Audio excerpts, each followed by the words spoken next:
une bonne formation de notre jeunesse. Donc ceci reste un problème. Vous savez que le personnel enseignant aujourd'hui est en difficulté majeure, totalement démotivé, ne pouvant donc pas donner le meilleur de lui-même dans une condition pareille. Et donc, pour nous, il faut, en mettant plus de moyens, recruter, former et surtout doter nos centres de formation des infrastructures appropriées. Et donc, la petite enfance pour nous reste une préoccupation majeure. Pour être un citoyen résilient, euh, euh, capable donc d'entreprendre, de faire face aux difficultés, d'être un véritable agent de développement et surtout un véritable patriote, il faut déjà que la petite enfance soit façonnée.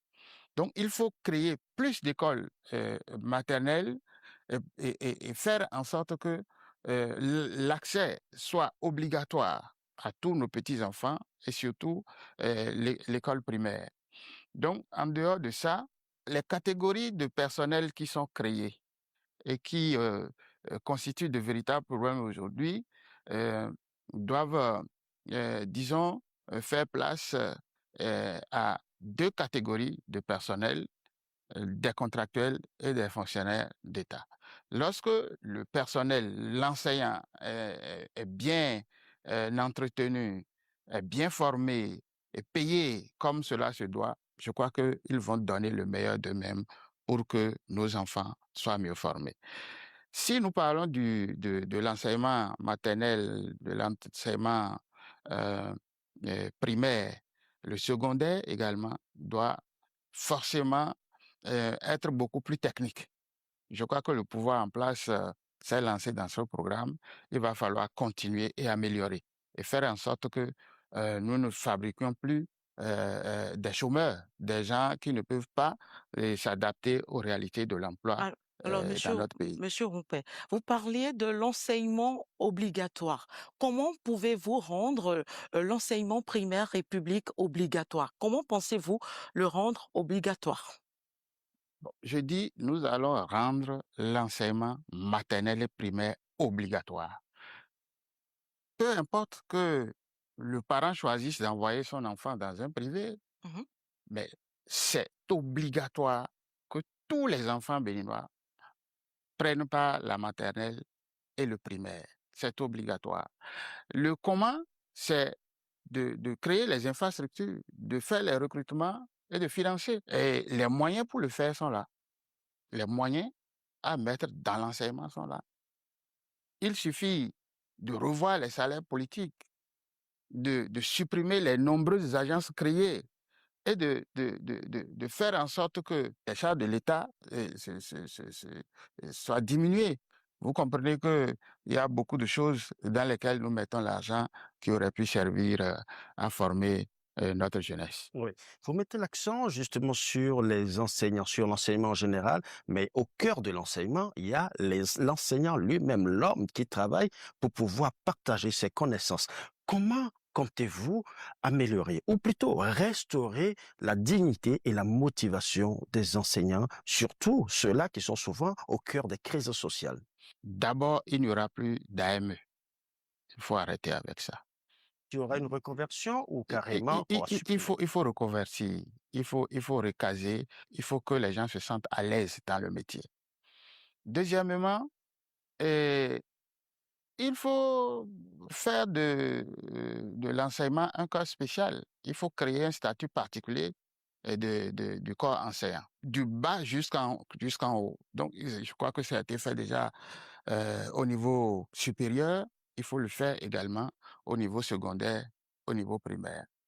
Donc, un personnel motivé et payé et comme cela se doit à l'indice réel.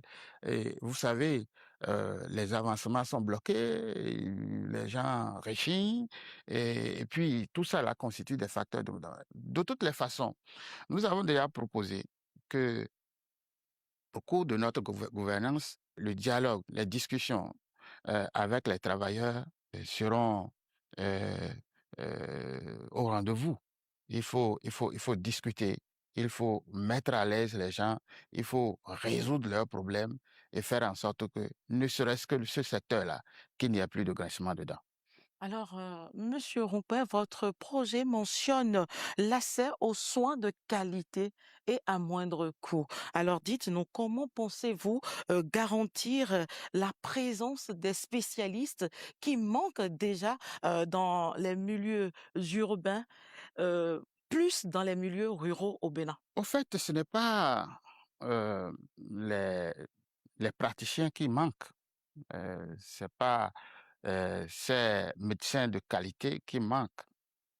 Mais nous constatons que tous ceux qui sont formés chez nous quittent le pays pour aller exercer ailleurs. C'est un véritable problème. Donc, la fuite des cerveaux. Il faut retenir nos compatriotes et faire en sorte qu'ils exercent leur métier sur En place. quoi faisant? C'est d'abord la motivation. Il faut faire en sorte que les gens se sentent à l'aise chez eux. C'est quand ça ne marche pas, quand on estime que les gens sont sous-payés, etc., que les gens cherchent à aller chercher ailleurs.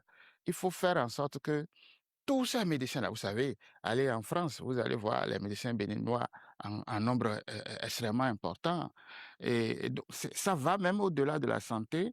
Et vous allez en Guinée aujourd'hui, c'est nos compatriotes qui vont chercher de l'emploi là-bas, mais on ne fait rien pour donc retenir ces compatriotes-là.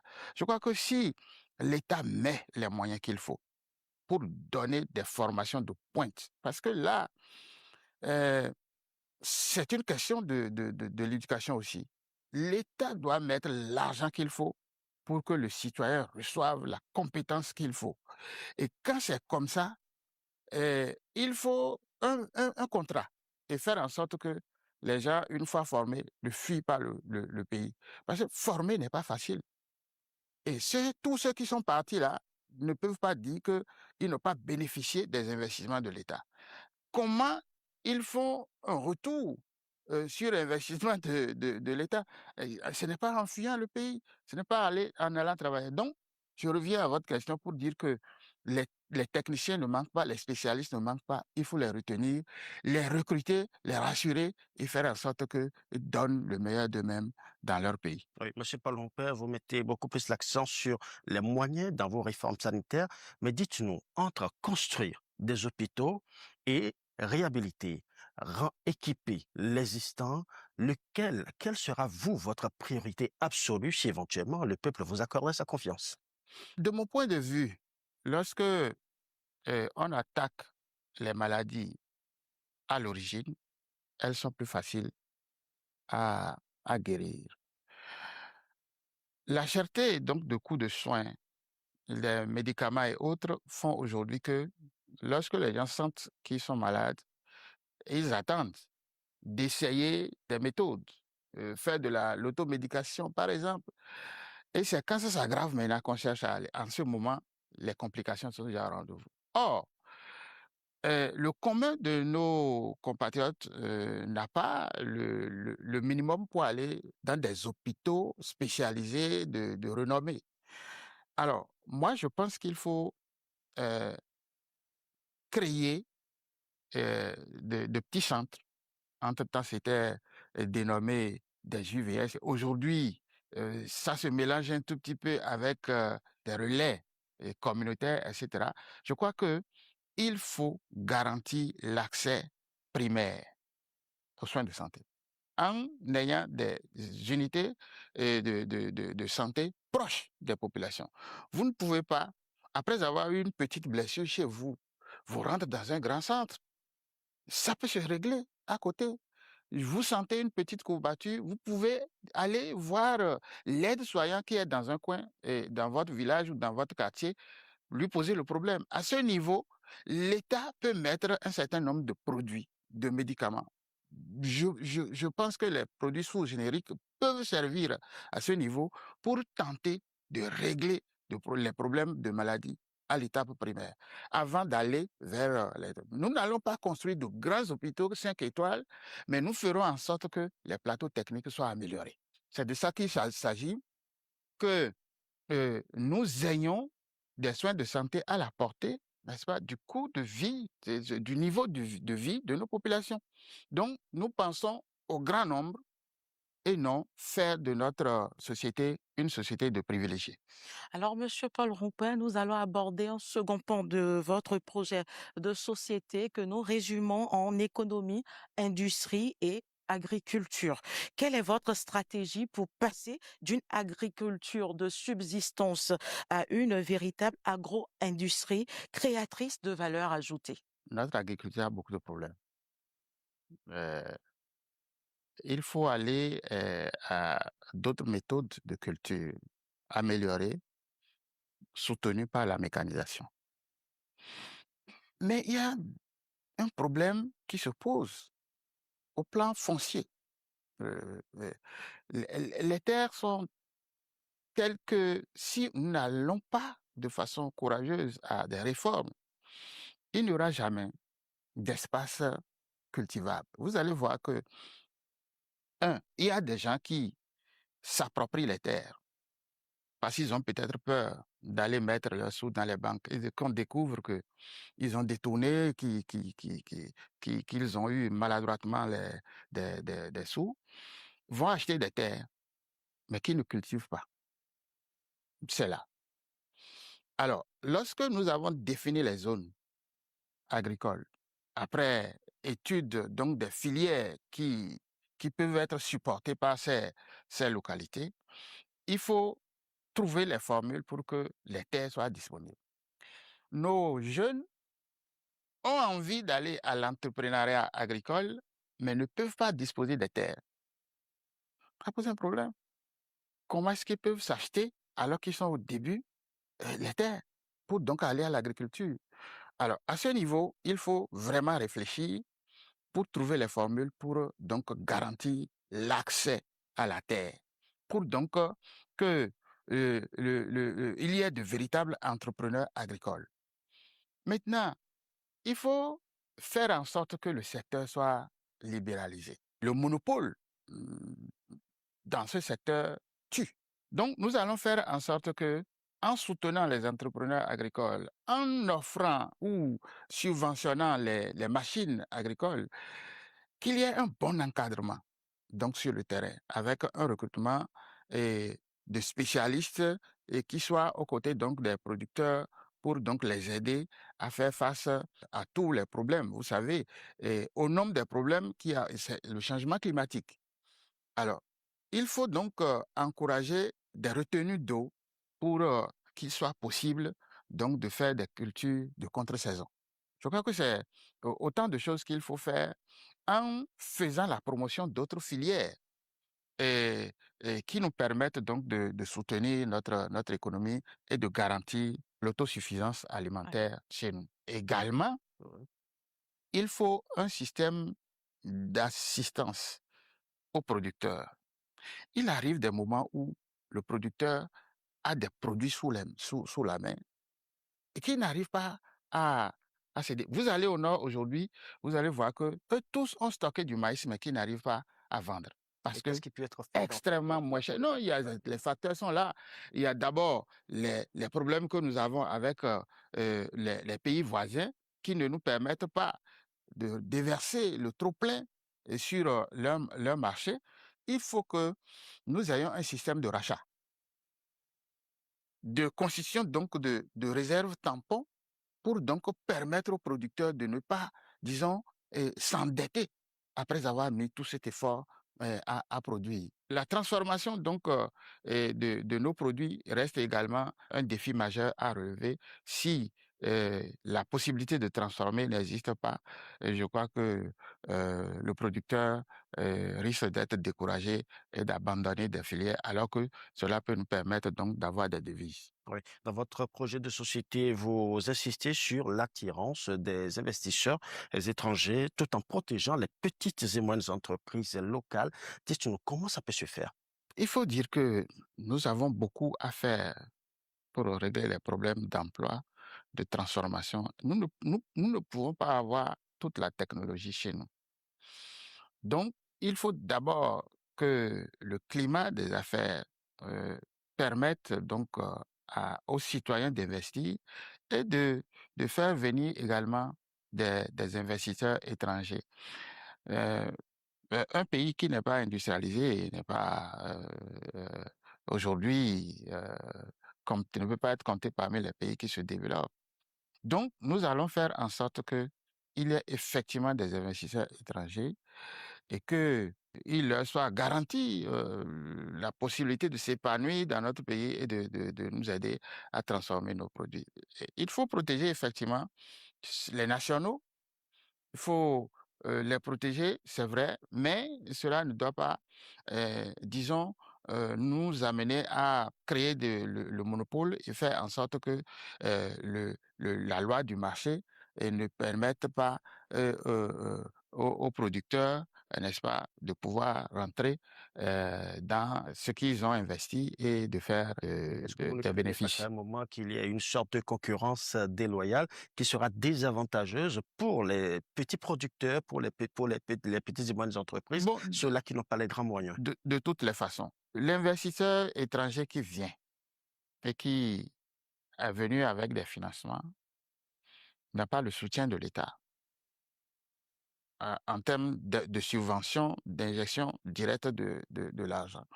Alors que les nationaux peuvent trouver des opportunités à partir du soutien direct de l'État.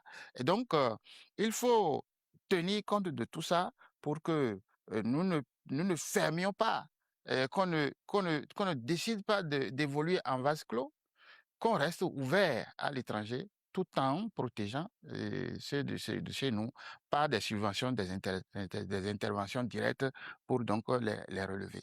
Il faut que nous quittions l'étape de petits producteurs pour devenir de grands producteurs. Et c'est dans la concurrence que les gens vont s'émuler et améliorer ce qu'ils sont en train de faire. Alors, Monsieur Paul Rompin, nous savons tous des actions ont été concrétisées pour visant la survie du Béninois lambda. Parlant du coût de la vie face à l'inflation, quelles mesures immédiates prendrez-vous pour soulager le panier de la ménagère dès vos 100 premiers jours? Il faut qu'on tienne compte des produits de grande consommation. Et nous connaissons le Béninois, on sait à peu près ce que nous consommons. Il faut faire en sorte que si c'est des produits qui viennent de l'extérieur, que les taxes appliquées sur ces produits diminuent. Voyez-vous, il faut euh, revoir le système des impôts et taxes qui sont prélevés au cordon douanier et faire en sorte que les produits qui sont déversés dans notre pays soient d'abord contrôlés et que les prix soient adaptés à nos réalités, au coût de vie donc du Béninois.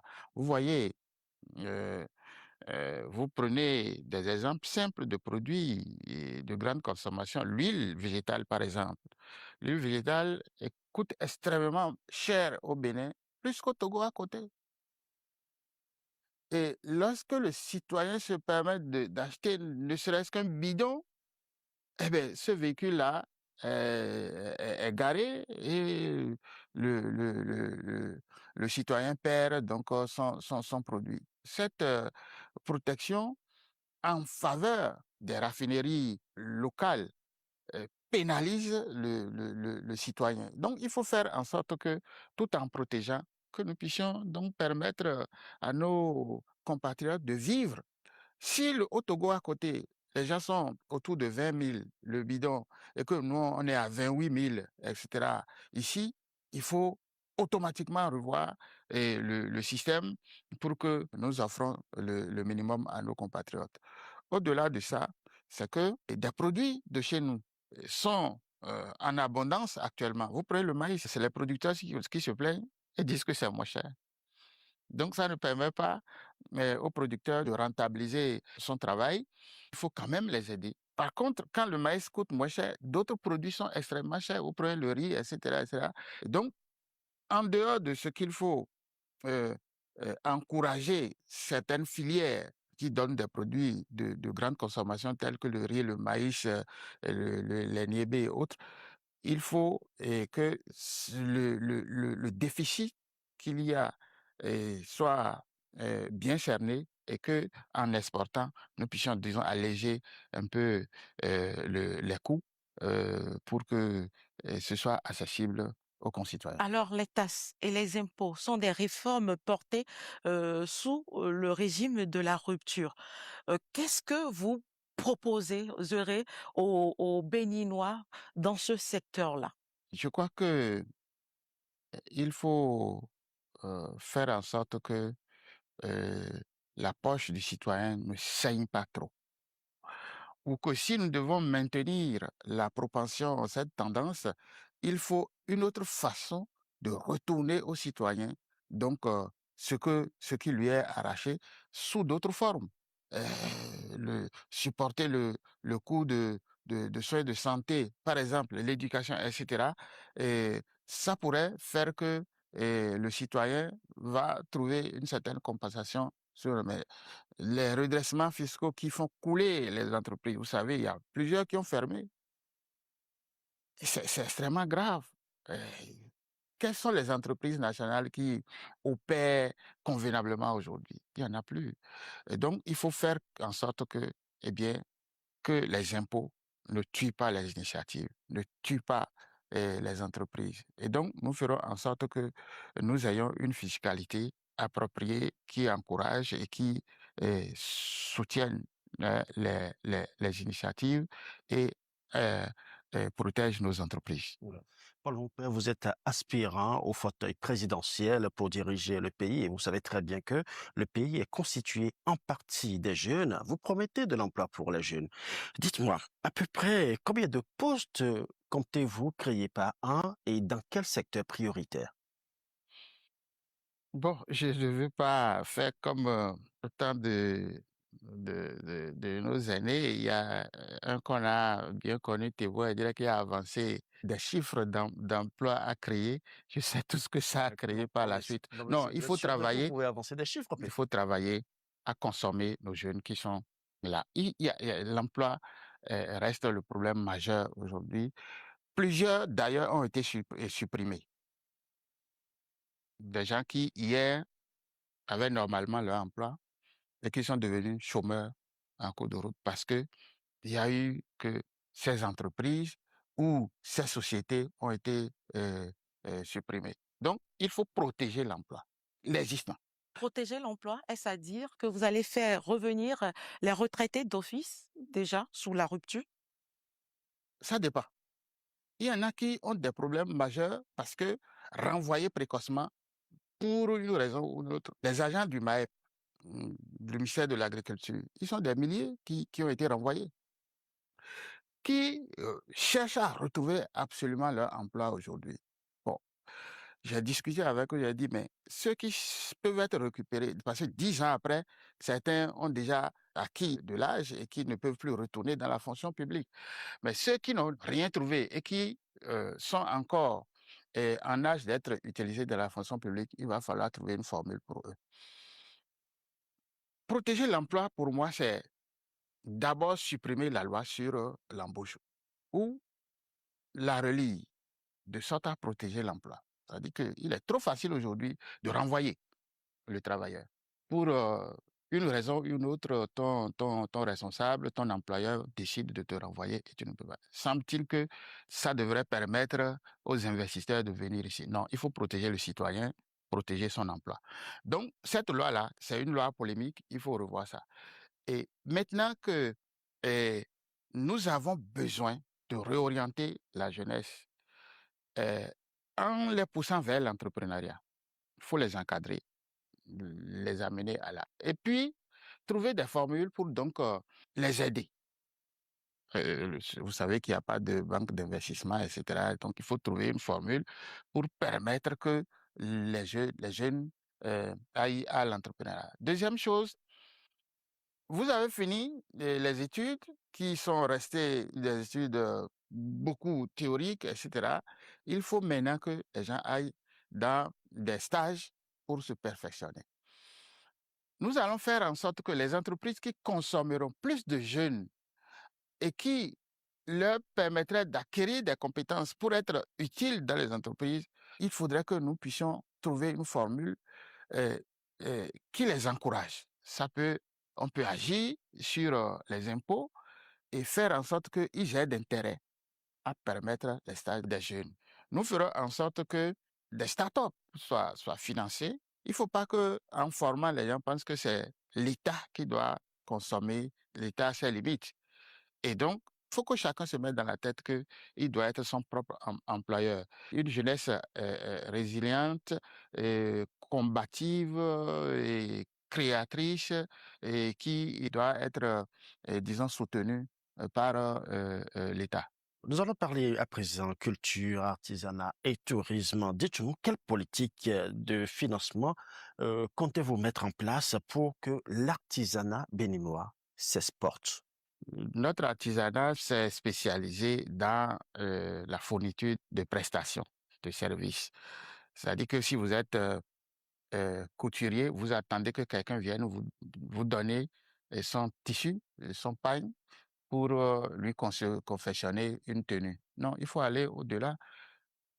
Pendant que nous importons des vêtements, qu'on aille chercher des friperies, etc., et, les prêt-à-porter, etc., où leurs marchandises viennent de l'extérieur. Non, il faut que les gens soient dans un autre état d'esprit. C'est-à-dire faire, confectionner, et produire pour conquérir maintenant les marchés locaux, régionaux et puis Internationaux? internationaux. Donc, c'est dans cet état d'esprit qu'il faut que l'artisan soit. Et donc, pour ça, il faut continuer l'encadrement. C'est-à-dire, il faut les doper. Il faut affiner leurs compétences en leur donnant plus de formation. Les financements aujourd'hui ne sont pas faciles. Il faut que l'État, des structures qui accompagnent les artisans et les aident à se spécialiser, à étendre donc leur activité. Je C'est-à-dire que vous serez également prêt à payer les artisans mensuellement? je sais pas cette affaire de paiement. Quand l'État ne vous a pas recruté, comment l'État peut vous payer un salaire? Je crois que ça là, ça ne me paraît pas réaliste. C'est des subventions, c'est des soutiens qu'il faut donner en termes de formation, d'encadrement et puis d'appui pour ouvrir notre artisanat sur le monde extérieur. Mais par rapport aux artistes, c'est-à-dire au monde culturel, Tout à fait. je crois que c'est une machine extrêmement importante qui consomme beaucoup de concitoyens, mais qui également constitue notre identité. Il faut qu'il y ait un bon encadrement et un soutien à travers des fonds qui seront créés. Il faut rouvrir les salles cinématographiques et que les maisons de production soient soutenues pour donc que nous offrons, hein, sur le marché des produits de qualité. Nous devons avoir une attention particulière à la sécurité, bien sûr, des œuvres culturelles. Ça se pose un peu partout comme un problème. Si vous ne surveillez pas, il y a des œuvres qui doivent être préservées, mais si vous ne savez pas faire, quelqu'un vient acheter, mettre dans un truc, et puis bon, il voyage avec pour aller donc exposer dans les musées de l'extérieur. Je crois que la protection doit rester et il faut donc sécuriser les domaines de nos musées, etc., etc. Monsieur Paul Roupet, vous avez été au cœur des enjeux culturels au Bénin pour avoir occupé le poste du ministre de la Culture, de l'Alphabétisation et du Tourisme. Dites-nous concrètement, qu'est-ce que vous proposez pour assurer la survie des artistes, des artisans au soir de leur vie, puisque nous savons cette couche de la société ne vit pas réellement de leur art au Bénin. Il faut assez de soutien, assez de subventions. Nous le faisions à travers le fonds d'aide à la culture. Je crois qu'aujourd'hui, les hommes du monde culturel ne se retrouvent plus dans la façon d'octroyer ces aides-là. Il faut revenir à une formule qui les arrange, qui bon, les prend en compte en termes d'implication dans la décision. Je crois que Aujourd'hui, la consommation des œuvres culturelles reste un problème majeur. Et lorsque le citoyen est déjà pauvre, euh, vit dans la misère, il peut consommer quoi? C'est les statues, les tableaux qu'il va pouvoir acheter, aller mettre dans sa maison. Lui pense déjà à ce qu'il va manger. Et aujourd'hui, ceux qui sont dans la musique, la protection reste euh, peu fiable. Et donc, mais les œuvres là sont consommées facilement par les autres sans que on ne puisse, disons, les acheter. Donc, il faut trouver la manière pour que, à travers le Bibédra, qu'il faut rénover, que les artistes vivent donc de leurs œuvres. Il faut absolument que le fonds d'accompagnement soit mieux doté et que euh, l'État contribue à la consommation donc des œuvres. Monsieur Paul Rompet, c'est vrai que vous vous accentuez beaucoup plus sur le volet social dans votre projet de société, mais vous insistez aussi sur le plan politique parce que vous parlez de climat assez tendu. Et dites-moi, vous prenez une politique de rassemblement. Quelle sera votre première action pour décrisper la tension politique ou le climat politique actuel? Le tableau est clair. Nous ne sommes plus ensemble. Les Béninois sont divisés. Eh ben, c'est à cause de la politique appliquée depuis 10 ans. Et donc, il y a eu beaucoup de réformes, des réformes courageuses. Et il y en a qui sont positives. Je suis pas nihiliste, moi. Et il y en a d'autres qui ont créé des graissements de dents. Il faut absolument que, très tôt, que nous allions à une assise, que les Béninois se parlent et que nous puissions, disons, discuter de ce qui nous oppose. Ça va apaiser le climat. Monsieur Paul Rompet, qu'est-ce qui nous oppose aujourd'hui concrètement? Ce qui nous oppose, c'est la déformation de notre démocratie. On est allé à des révisions tendancieuses de la Constitution. Ce n'est pas accepté de tous. Lequel d'entre vous accepte que les dirigeants fassent 7 ans? Vous êtes convaincu que pour développer ce pays-là, que le président fasse 7 ans? Vous avez donné votre caution à ça? Il y a eu des changements majeurs dans notre Constitution qui n'ont pas été partagés, discutés.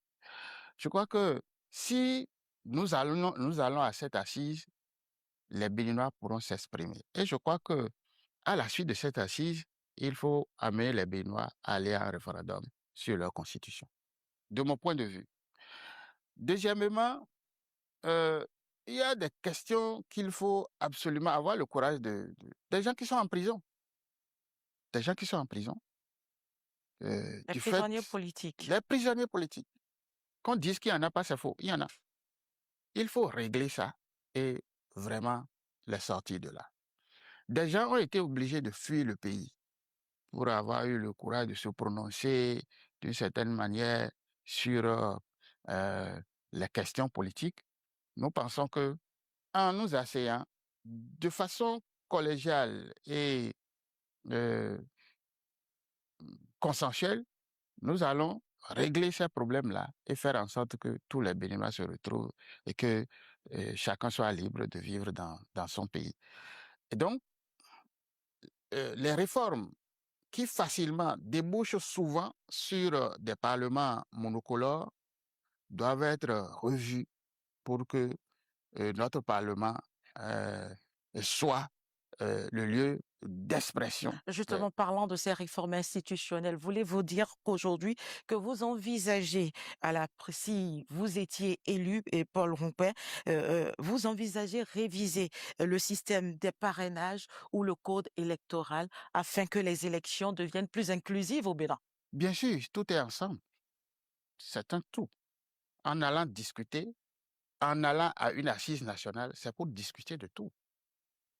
Et le parrainage sous cette forme, vous comprenez ce que ça peut créer d'ici, je ne sais pas si c'est 5 ans, si c'est 7 ans, dans 7 ans.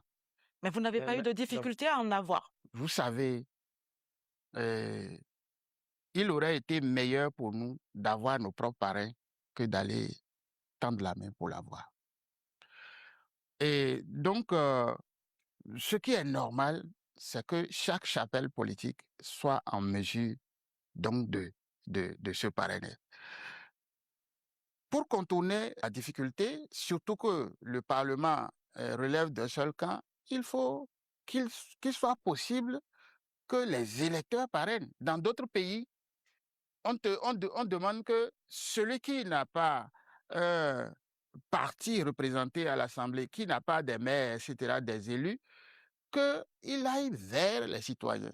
Il y a bien d'autres personnes, d'autres citoyens qui auraient pu être candidats, portés par donc le peuple.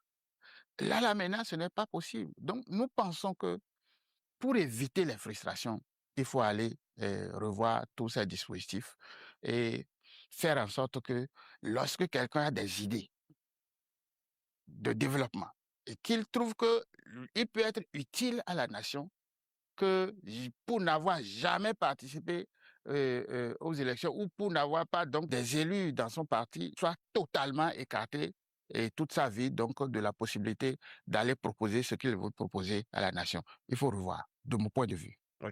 Monsieur Paul Roupet, quand vous dites aujourd'hui qu'il faut changer, réformer tout ce qui a été fait, surtout quand on parle là, du système de parrainage et tout ce qui a suivi, est-ce que ça ne relève pas un peu d'une sorte d'ironie?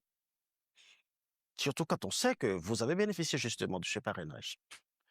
Écoutez, que moi je parvienne à en avoir ne doit pas m'empêcher de penser que des gens ont été exclus par ce système. Est-ce à Il dire a que vous auriez voulu voir le Parti Les Démocrates compétir à Pourquoi cette pas? élection? Pourquoi pas? Pourquoi pas? C'est tout à fait normal. Il faut que ce soit pluriel. Monsieur Parentin, nous allons évoluer dans le débat. Vous avez également insisté sur le volet sécurité et défense. Vous le savez, dans la partie septentrionale du pays, de plus en plus, nos forces de défense et de sécurité sont souvent éprouvées par des personnes qui viennent souvent nous semer la zizanie, le terrorisme un peu partout.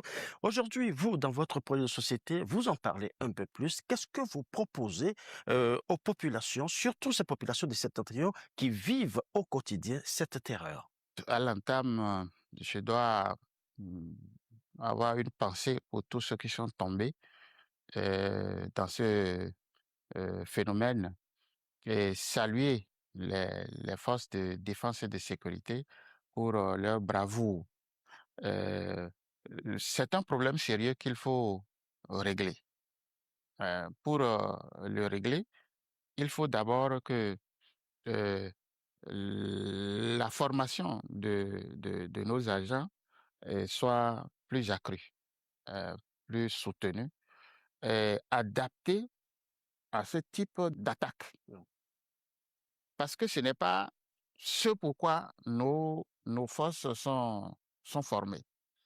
C'est qu'il y a une armée en face et eux là, et puis bon, Mais si on est ici, face à une guerre symétrique. voilà. Ici, c'est une guerre atypique et donc il faut que les gens soient formés pour. Deuxièmement, il faut équiper l'armée sérieusement pour que, depuis les airs, qu'ils puissent donc détecter des mouvements et anticiper sur l'intervention de ces gens-là.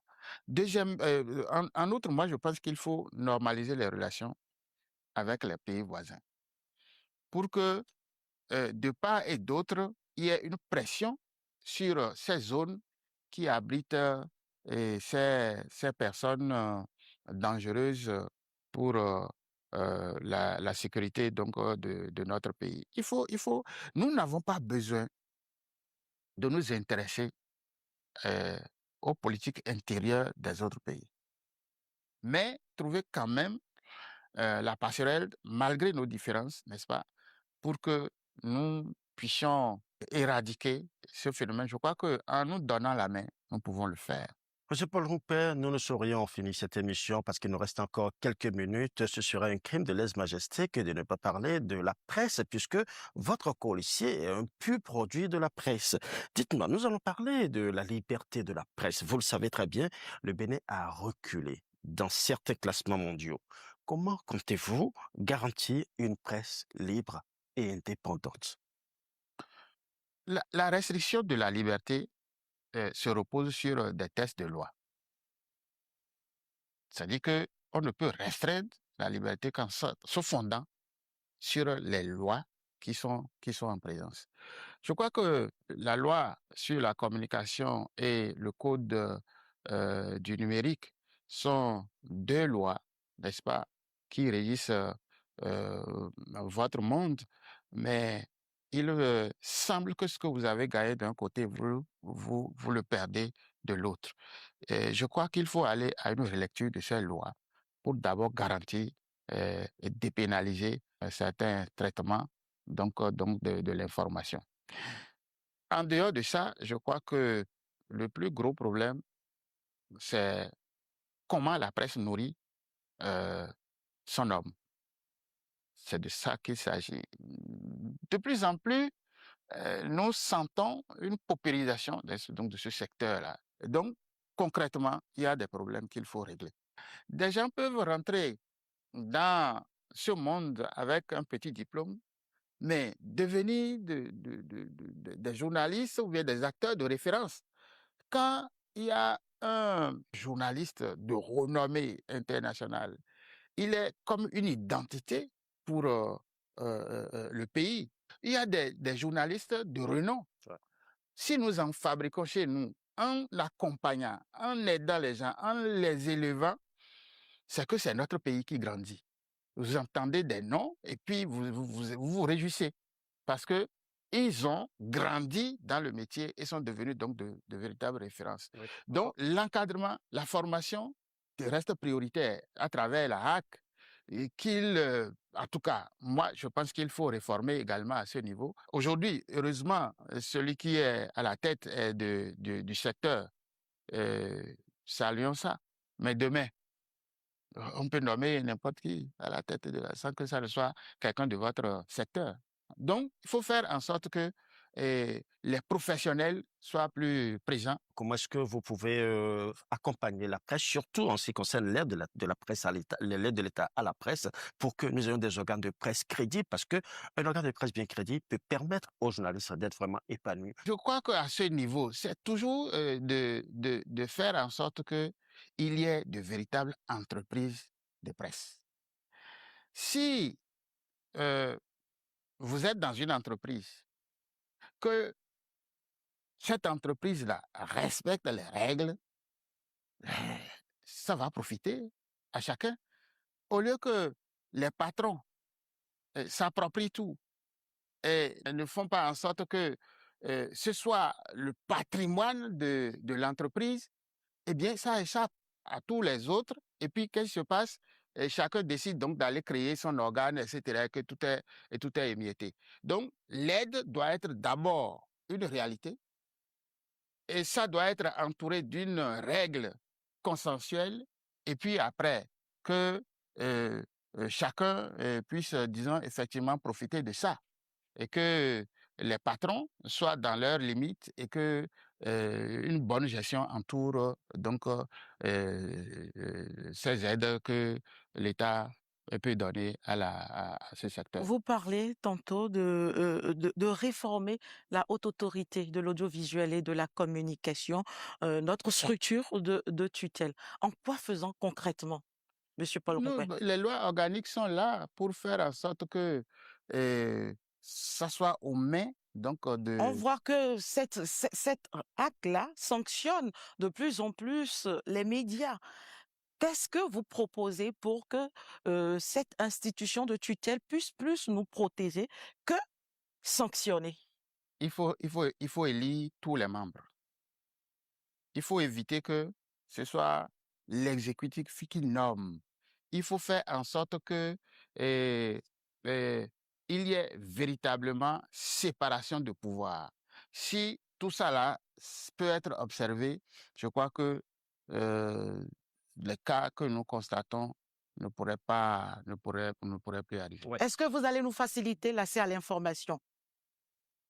Bien sûr, puisque c'est un droit que de demander à accéder à l'information. Une presse bien organisée, une presse suffisamment libre est un facteur de lutte contre la corruption et les dérapages. Nous voulons faire un certain nombre de propositions au peuple béninois. Mhm. C'est-à-dire que quoi?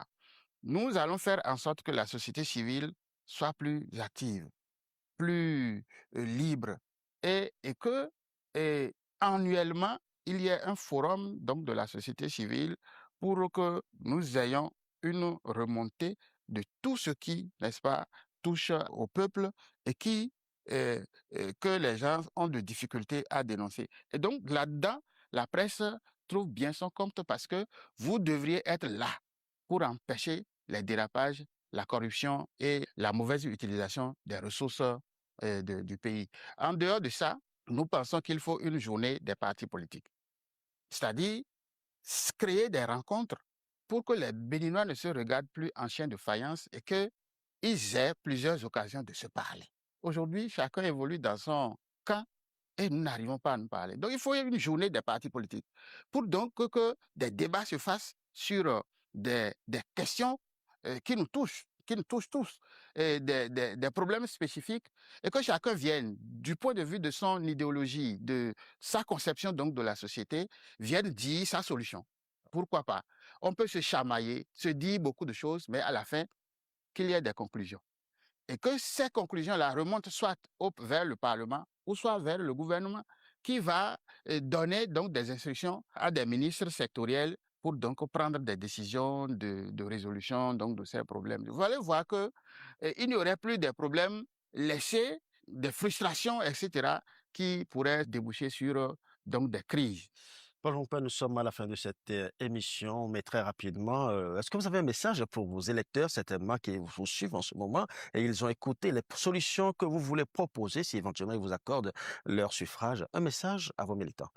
Oui, je terminerai en disant à nos compatriotes que les années à venir, les Béninois pourront se côtoyer et rester ensemble en paix et pourront voir un certain nombre de leurs problèmes réglés de façon drastique. Les dialysés peuvent maintenant se frotter les mains, les AME, etc. Tous les problèmes seront abordés et nous pensons que ce qui est essentiel, c'est que notre démocratie retrouve ses lettres de noblesse. Voter pour le duo Paul Roch Ouanou, c'est opter pour la paix pour notre pays. Merci Merci beaucoup. à vous d'avoir accepté de faire cet exercice avec nous. Merci aussi à vous, Carole. Merci Ulrich, merci Monsieur Paul Rompé. Il ne nous reste qu'à vous souhaiter très bonne chance pour la suite. Alors, chers amis téléspectateurs, merci également à vous de nous avoir suivis. C'est déjà la fin de cette émission qui a été co-organisée par la Haute Autorité de l'Audiovisuel et de la Communication et la SRTB, la télévision nationale. À très bientôt.